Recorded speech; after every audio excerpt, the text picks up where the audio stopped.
Hello, welcome. This is a recording of the Friday class for if statements and comparison operators.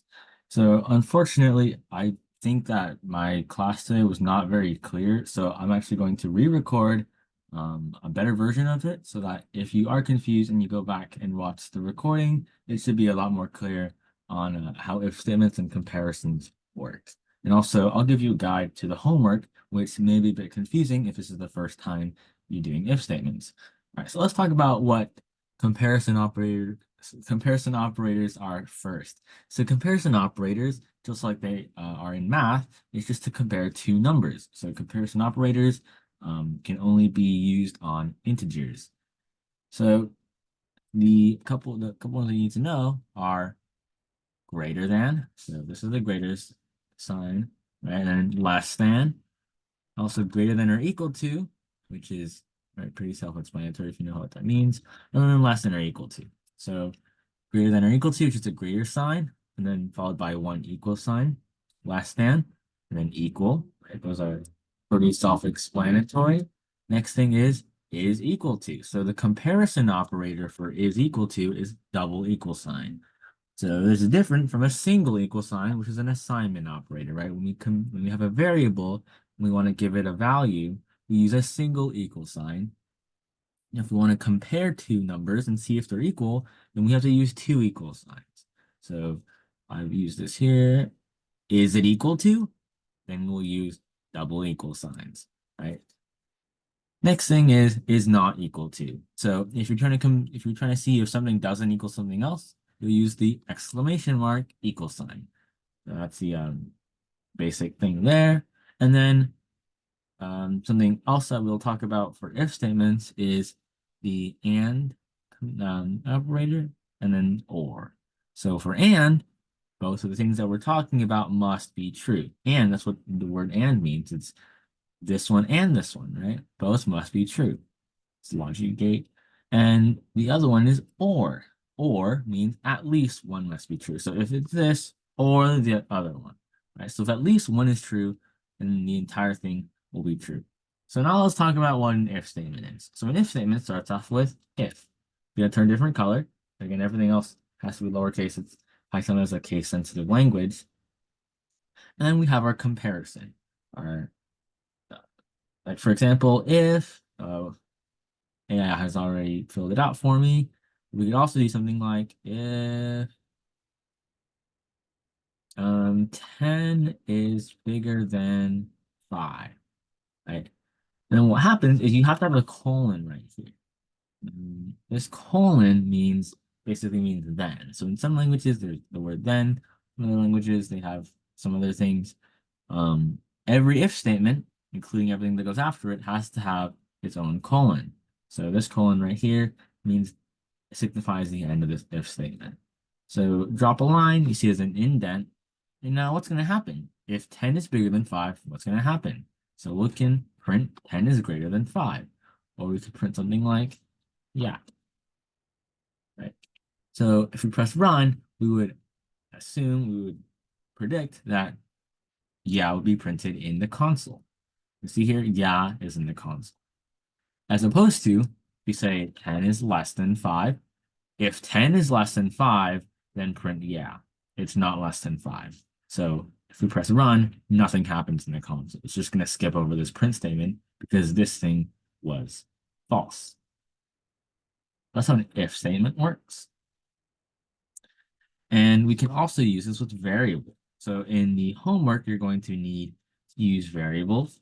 So for example, if we have var1 equals input, we're going to have to require an input. And we're not putting an input right now. Var2 is equal to input as well. And we're going to be comparing them. Again, comparison operators are only for integers, except for equal to and doesn't equal to. Those can also be used for strings. But these comparison operators, the math ones, can only be used for numbers. So if we're going to do that, our input, which automatically turned into a string, you have to turn it into a number in order for us to use these operators for it. So again, we can use the int function to turn input into an integer. So now the input that we input in is now an integer. Awesome. Okay, now what? We can do our if statement if var1 is less than var2, then we're going to print var2 is bigger, right? Which is true, right? If var1 is less than var2, which means that var2 is bigger. All right, so now we can talk about else if. So an else if statement will run if the first if statement doesn't run. So if var1 is less than var2, if this is false and it skips over this print statement, as we saw earlier, where nothing printed in the console, it can go on to an else if statement. And else if in Python is ELIF. Notice that I had to skip back here because indentation in Python is very important. Unlike some other languages where you might use a curly bracket, in Python, indentation is everything. So in this case, what this basically means, this indentation is if var1 is less than var2, then print this. If this is false and this first if statement doesn't run, it's going to skip to this next else if statement, this one right here. If it was inside this if statement, it only run if this is true. So this is like the body of the code. This is the body of the code. This is the if statement. If the if statement is true, then it's going to run the body. So in this case, we don't want that to happen. We want an else if statement. We want that else if statement to run if this doesn't run. So we have to make that something that's outside this if statement by removing that indentation. Now it's right here. Now this next thing we can do if var1 equals var2. And then at the end, we need a colon. And then you'll notice here that we have another error, which is this equal sign right here. And what that basically is doing is we're just doing an assignment operator, which is not right. We need is equal to, trying to ask, does var1 equal var2? That means we need a double equal sign. So this equal sign, do another one right here. And then we can skip a line, print, they're the same. Awesome. Okay. Now, what we basically did is if var1 is less than var2, it's going to say var2 is bigger. If this is false, if var1 is not less than var2, then it's going to skip everything and go on to this next elif statement. And the next one asks, does var1 equal var2? If it's true, then it's going to print they are the same. If this is also false, it's going to skip through this and nothing gets printed in the console. Something to keep in mind is that this else if statement only runs if this doesn't run. So if this if statement is true, it's going to skip over everything that was part of this if statement. And this elif is part of this if statement. So if this is true, it's going to skip through all of this code, which is why if you want that both of them to run, then you need to make this cannot be an if statement. Sorry, this cannot be an elif statement. This has to be an if statement again. So if this is false, then you can skip to this. And if this is true, then you can also run this. Right? So if this is true, you also look at this. If this was an elif, if this is true, you would not look at this. So that's the difference. And then lastly, the last one is else. And then else, you also need a colon. So otherwise, we can print var1 is bigger, right? Because again, this else statement will only run if this if statement doesn't run and this one doesn't run. So again, this doesn't run, it's going to skip to this next else statement. If this doesn't run, then it's going to lastly go to this else statement. So else, another way of saying otherwise. So if this is true, print this. Otherwise, if this is true, then print this. Otherwise, then print this. Right? So else and elif are just extensions of this if statement. Something to keep in mind is that elif and else are actually optional. You don't need to have an if. However, this if statement is not optional. So you can't just have a statement that starts with an elif. It's not going to work. You have to have an if. You can add elif if you need it, and you can add else if you need it. Yeah. Okay, so that's how if elif, and else are used. Again, they all need colons. So there's a colon here, there's a colon here, and there's a colon here, even after the else, even though there's no comparison. All right. Now let's talk about and or. So delete that.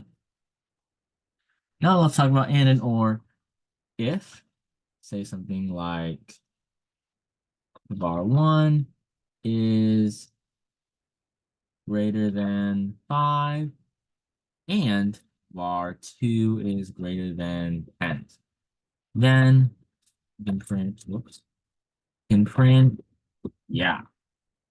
So what does this do? We'll read it like English. If var1 is bigger than 5 and var2 is bigger than 10, then we'll print yeah. So if we input 13 and 8. What do you think is going to happen? Well, let's read it. If 13 is bigger than 5 and 8 is bigger than 10, then print yeah. So if you caught it, var1 is 13 bigger than 5? Yep. Is 8 bigger than 10? No. So we have a true and a false. And again, for and, both must be true. And if it's not the case, then we cannot print yeah. So if we press enter here, you'll see nothing happens. It's going to skip over this print statement. Because again, var2 is not greater than 10. If we change it up, if we did 13 and we did a bigger number than 10, like, I don't know, 13 again, you'll see that yeah is printed. Let's read off the if statement. If 13 is bigger than 5 and 13 is bigger than 10, print yeah. And indeed, both of those are true. And for an and statement, both of them must be true. Yep, that's what we needed it to do. And then we'll print yeah. It ends up printing yeah. And then the last thing is an or statement. An or operator like that. What an or does is at least one must be true. So if this or this. So let's run this. Let's put in the numbers 5 and 9. So let's read this off. If 5 is greater than 5 or 9 is bigger than 10, sorry, 9 greater than 10, then it's going to print yeah. That's not going to print yeah. Well, it shouldn't print yeah because var1, which is 5, is 5 greater than 5? No. Is 9 greater than 10? Also no. And if we have a no or no, then it's not going to run because for an or statement, at least one must be true.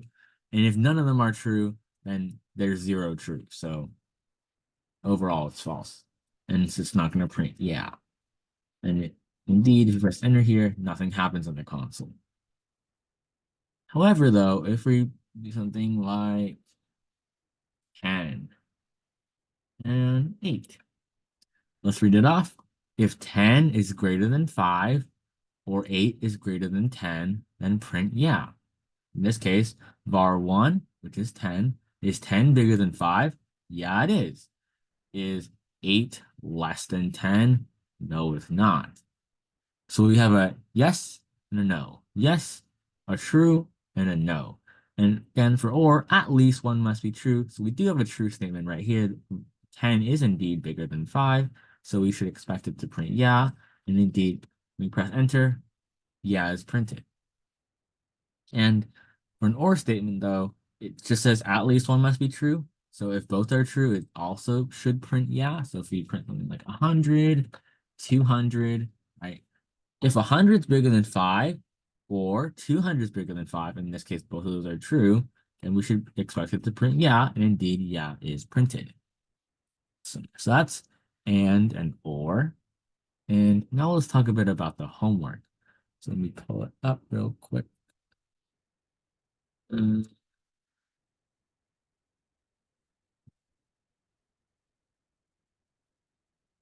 Okay. So the instructions say it's going to ask for a name, which is going to be a string input. It asks for an age, which is an integer input, and then the program should print the price of a ticket to an event. The guidelines are that the normal price is $10. People named Bob go for free, And if you're under 13 or you're 65 or older, it's $3 cheaper, otherwise known as it's just $7, depending on however you want to do it. So since this is a bit challenging, we'll do this together. All right. So var1 and var2, we can change those. The first bullet point asks for name string input. We can just say something like name equals input, right? And again, input automatically changes your input into a string. So it's automatic, so you don't actually need to use str to change this input into a string because it's automatically a string. Next up, we need to ask for an age. Age equals input. However, the thing here is that the age should be a number because we're going to compare it, right? Age, if you're under 13 or you're 65 or older. So this input cannot stay a string. You need to make it an integer. So we can use int to change this input into an integer. Next up, we need one that says price. So price is our next variable, and the normal price is 10. That's what our the next bullet point says. So now, people named Bob go for free. So what that basically means is if your name is Bob, the price is 0. That's the pseudocode way of saying it. So let's write this out. If your name equals, which you have to use double equal signs for, Bob, colon, right? Because every if statement needs a colon, price equals 0. If your name is Bob, then price equals 0. Awesome. Now in parentheses, it says price cannot be negative, which means if we have something like if your age, blah, blah, blah, blah, blah, if your age is blah, blah, blah, and then we said if your age is blah, blah, blah, then price,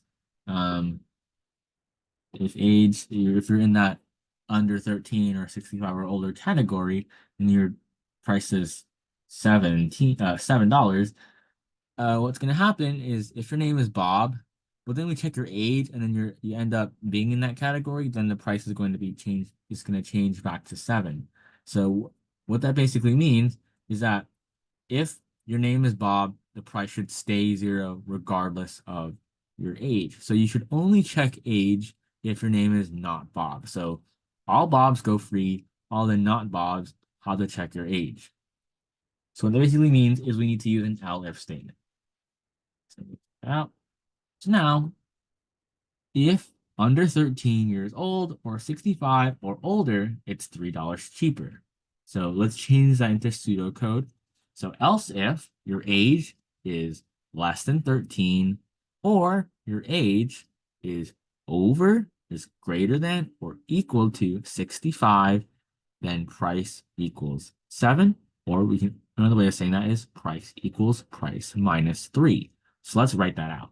If age is less than 13, if you're under 13, or your age is bigger than or equal to, greater than or equal to 65, because it says 65 or older, so you could be 65, or you could be older than 65, but for under 13, you have to be under 13, you can't be 13.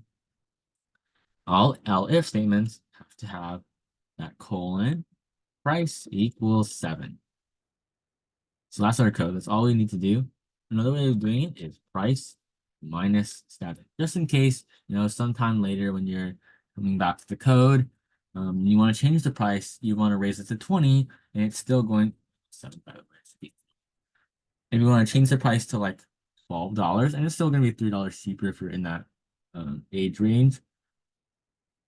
This, you won't need to go back and change this as well. You don't need to change it to 7. Right? Because it automatically takes what it is and it takes a $3 amount off of it. And then afterwards, after all the computer does all the thinking, we need an output. So we actually need to print out the value of the price. All right. So now let's run a mental, we're going to run this code in our brain and see what happens. So let's run here. The first input is the name. The second input is the age. So let's say our person's name is Alice, and they are 12 years old. Let's see what would happen. So now if name equals Bob, does name equal Bob? No. So it's going to skip this and go to this else statement. If age is less than 13 or age is greater than or equal to 65, then price equals price minus 3.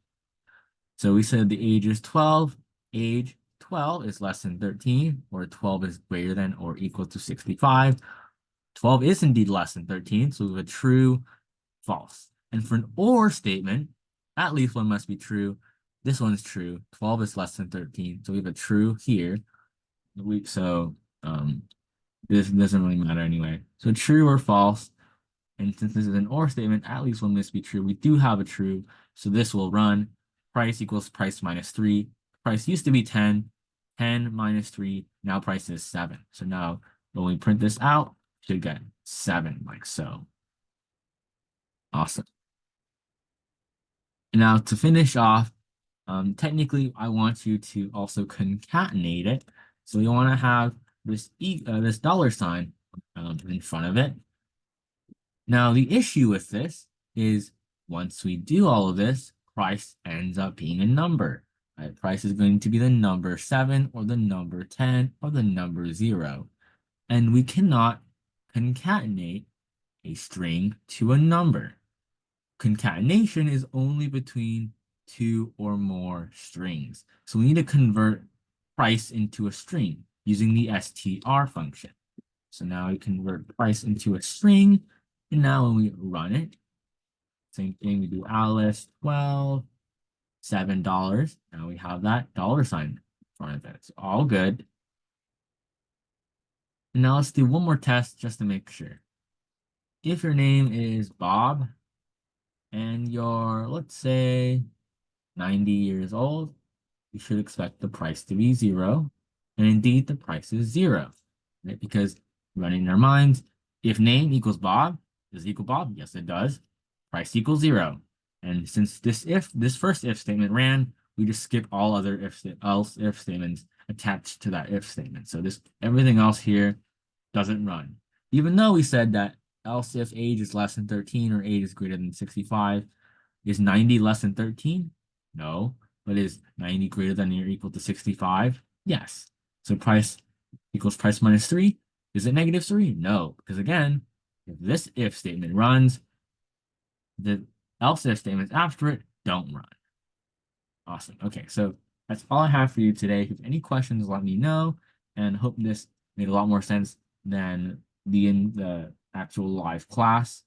And yeah, see you around.